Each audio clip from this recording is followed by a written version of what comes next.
This is Formula SAE Fastcast, the official podcast of the Formula SAE series. Hey everybody, welcome back to the show. This is Mike Sorg, the podcast and video producer for the SAE CDS series. We got a big one for you this week. This week, we're going to talk about standards, SAE standards. What happens in the rest of SAE? Of course, if you've been listening to the news program that's on this feed or in the video version on YouTube, our friend Scott has been telling us that these were coming up. You're going to learn about the ins and outs of SAE International, not just what's happening out there in the field at your competitions. And we do have with us the co-host of the CDS Action News Series and the University Support Specialist over with the CDS series, Scott Schultz. We added specialists to make it sound fancier this week. I know, I like it, and it's good to be back. Yes, good to have you on the show in the podcast form, depending on what feed you're on here. Maybe it's the first time you've heard them in the general podcast with me along with them. So I'm very excited to have you back in the studio here, and we're going to learn a bit more about what are the ins and outs of SAE International. And we have two fantastic guests with us today. First of all, David Alexander, the Senior Director of Standards at SAE International. How are you doing, David? Very well, thanks. Thanks for the opportunity. Looking forward to the conversation. And then we also have Christian Thiele, the Ground Vehicle Standards Director at SAE International. Thank you very much for having me. We're looking forward to our discussion. So let's get right into it. Can you guys talk about the creation process development for standards development here at SAE? Absolutely. So we actually have almost 10,000 active standards at SAE, and they're maintained by over 700 technical committees, working groups, and task forces. And these in turn comprise of over 14,000 experts and leaders from across the industries that we serve, the aerospace, automotive, and commercial vehicle sectors. So anybody that's listening here that is either an existing member of a committee, a contributor, or, and this is something we're really excited about, somebody that could become a member of one of these committees after the podcast, you're in great company. So here's how the process works. It all kicks off with the project initiation. So the committee confirms a project, assigns a writing team made up of experts from the committee, and then they set some deadlines and milestones for the project. The document draft is then developed through committee meetings, document working meetings, and alongside there's some great networking and community that we'll talk a lot more about as we go forward. But once a project leader that we call the document sponsor and his or her work group have fleshed out the document, they feel that it's in a good position to then take to the rest of the committee to get their views. They finalise the draft and prepare that final draft for balloting. The balloting process is really one of the most important parts of the process. This is giving that document to the committee, to the technical peers on that committee to deliberate and to make sure that when we put that standard out, it reflects the consensus of the stakeholder community, those all across industry, but also partners from the research community and government agencies. So the balloting process has to be of very, very high integrity. It's really important that it's very robust, very fair, very open, and very transparent. Now, once all of the comments have been resolved and we do come to that consensus, the document it then goes through the publication process, it's formatting, we check all the copyrights, and then it's published. But it doesn't stop there, and it's really important to note that this process is not a line, but a circle. So after it's published, the important part is then that it's used. It's in the market. It's used by industry. It's used by regulatory agencies. And then through that usage, we gain by experience. So we get that really important, that vital feedback from the users that we can then bring into the next revision of the document. These are living documents, and they go through an iterative process of improvement in that particular area. Wow, it's all very interesting, and a lot more goes into that than I would think a lot, but that's even more than I would even think. So what is the structural makeup of committees, and how do you solicit your members? Yeah, and this is a vital part of how we are and what we are and how we do things. SAE standards development committees are organized in industry-specific areas and generally use the following structure. where we have executive standard committees. These are established councils and confirm and appoint council chairs. We have council chairs and that are also voting members. And we have an at-large membership at discretionary that are discretionary of voting members as well. We also have a council that has an oversight and management of their SAE standards programs areas. And then we have a membership at discretion of voting members, chairperson that is nominated by the outgoing chairperson for concurrence by the respective council members. And then we have established technical committees as well that support that council. And then ultimately, those technical committees are the ones that do the majority of the work and effort. Their focus is obviously on document development and maintenance and promotion within their scope of the charter that is designed for that technical committee. And then membership is including at-large members at the discretionary respective to the chair. The committee chair is nominated by the committee's voting members and forwarded to their respective council for review and approval. And then the chair establishes task forces and working groups that the chair appoints. The critical elements of standards development efforts, and for us, we solicit through events. We have more than 450 events that throughout the year, throughout all of our organization. And the other key areas, obviously, SAE.org /standards/development. This site is very intuitive. It shows what standards are being developed, organizational charts. It allows us to coordinate meetings, schedule and respond to call for experts. It allows us to join a committee and helps also in bringing new proposed standards and new technologies, i.e. Automated technology, etc. And it allows us also to access all of the lists of standards that are under development for all the members that want to participate. The committee responsibility is obviously preparing and developing those standards, maintaining and promoting all of those standards, and then relevant technical reports within their scope. So there will be technical reports that are delivered as well. And then complying with SAE and Executive Standards Committee, the ESC, is the oversight as well as the council and the committee policies and procedures can be accessed at that point. So what is the process for people interested in joining the standards committee? That is relatively easy in regards to they can access the website as mentioned earlier, SAE.org, standards.org. They can also reach out to ourselves and the committee chairs that are listed on that to say, hey, we have interest in perhaps electrification. We want to work on standards that have to do with charging. For instance, dealing with a specific J document. We can assign and direct them to those committees. They would have to, depending on what level they want to be part of that committee, be it if they're a voting member, they would have to join that committee concurrently 3 times in a row.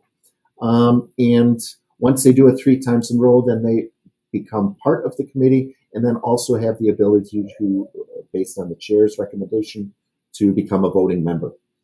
These are all individuals. These are not company people, although they work for organizations and companies that have vested interest in making certain that their people are joining SAE standards to help drive industry standards. These are individuals and representing themselves as industry experts within these organizations. And so we try to help steer them and guide them based on their expertise, which committees would best benefit them. And that can be easily accessed again through SAE.org or through reaching out to our committee managers or myself included. So we've been talking a lot about these committees and all that they do.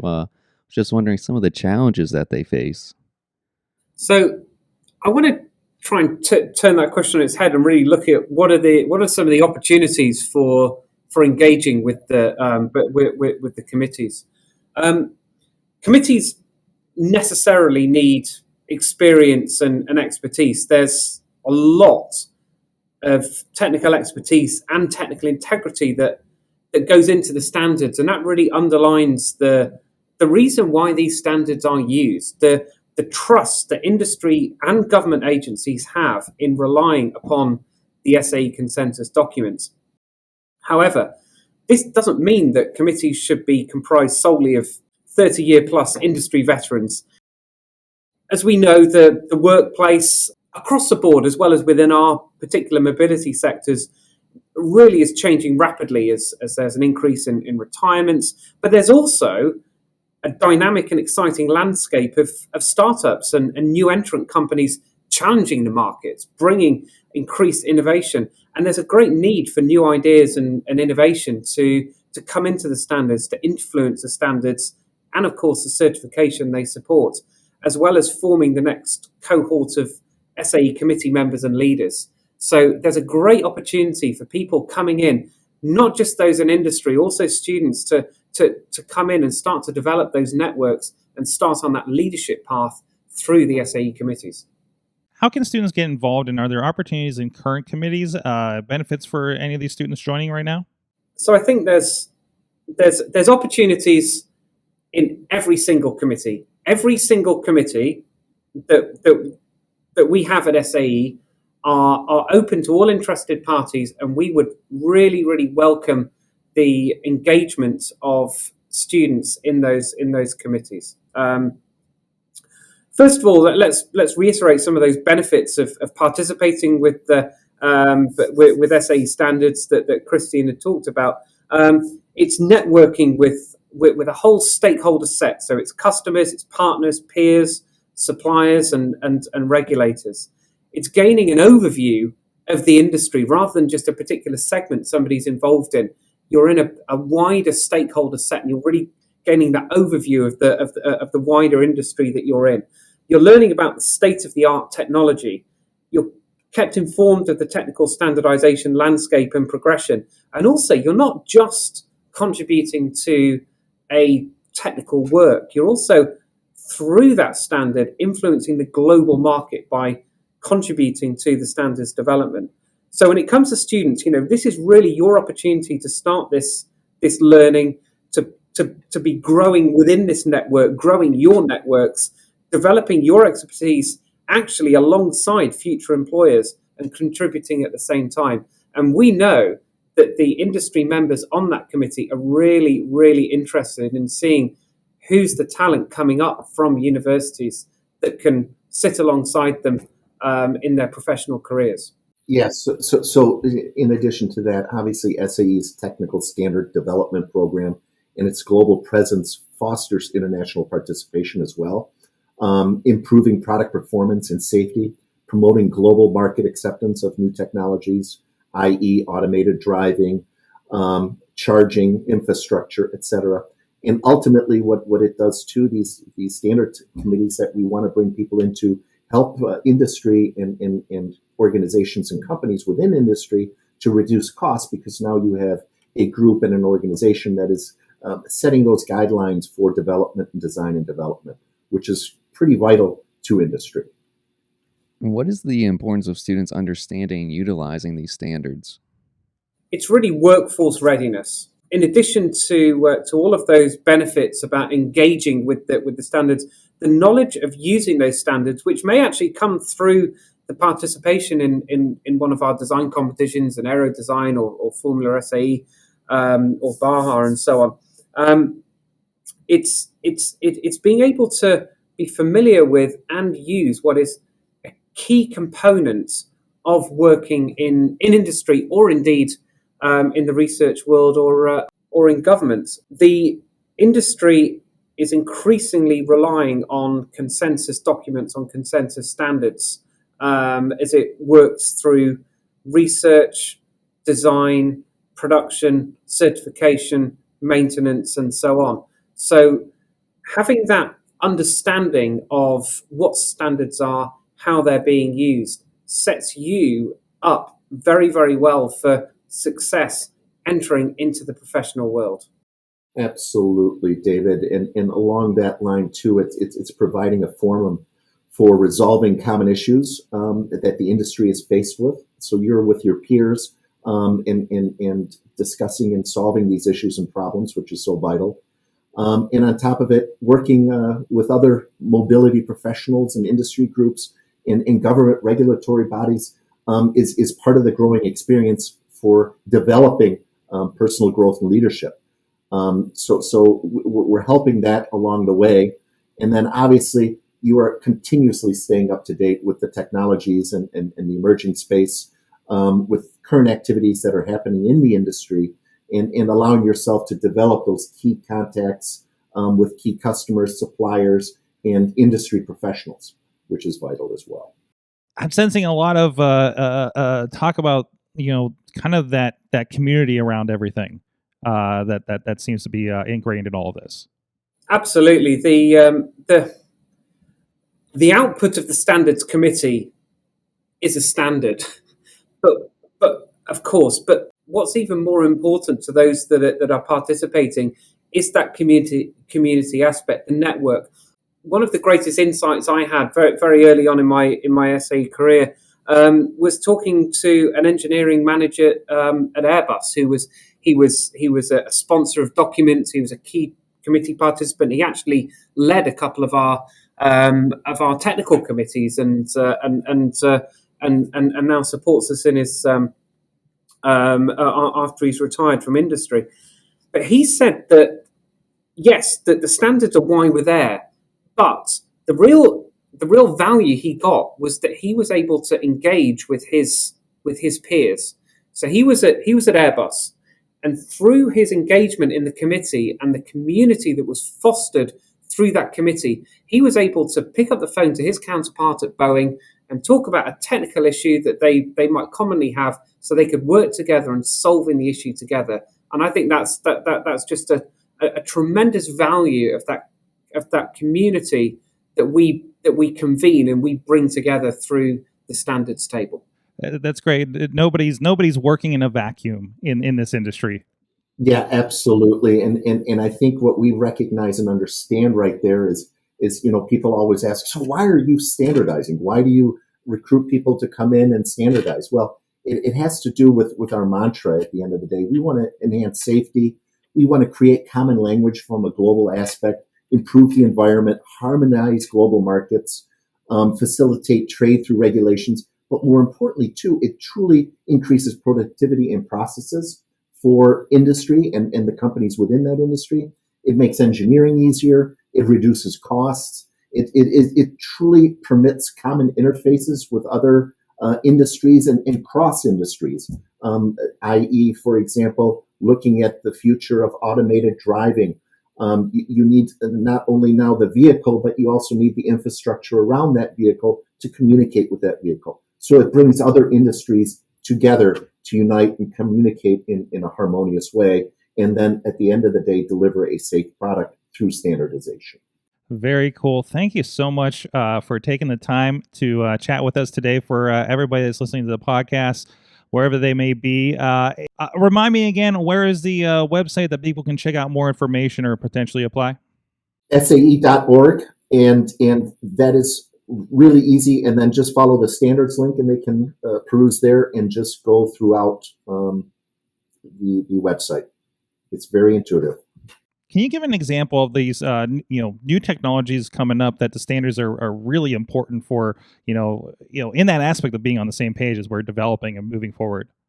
Absolutely, yes. So I think firstly, it's important to note that standards are no longer just harmonizing or stabilizing existing designs and processes. The standards table that we have at SAE is now being used to advance technologies, providing an agreed baseline on which people will innovate. And this is also critical in increasing time to market, where standards are developed collaboratively across industries and directly to support the regulatory framework. And that in turn gives industry and research partners, who are the innovators, the opportunity to play a direct role in partnership with the government. And also, as we will talk in more detail about particular technologies and standards for these markets, another key initiative at SAE right now is cross-sector collaboration. So for the first time, we are very deliberately bringing together the technical community through our standards committees to share lessons learned, to identify common requirements, build on existing solutions, and diversify supply chains. So some examples of new technologies being addressed in our aerospace standards program include electrification, particularly supporting advanced air mobility, air taxis and so on. And actually on that point, a lot of what's being done there in electrification is being taken and built on from the tremendous advances that have been made in the ground vehicle sectors. In addition to that, there are other alternative fuels and hydrogen. There's additive manufacturing or 3D printing. There's a huge amount around digital transformation and the role of data that can support health management, prognostics, and other areas. Artificial intelligence and machine learning is another key enabler to that we're standardizing now. And then that also goes into support automated and unmanned systems, the processes, the mechanisms, but also critically the safety case. And of course, all of that needs to be underpinned by cybersecurity. And I'll let Christian tell you about some of the exciting things in the ground vehicle area, but it will be interesting to see where the commonalities are between those sectors. Yes, and thanks, David. At the end of the day, SAE Standards have a huge advanced technology focus right now.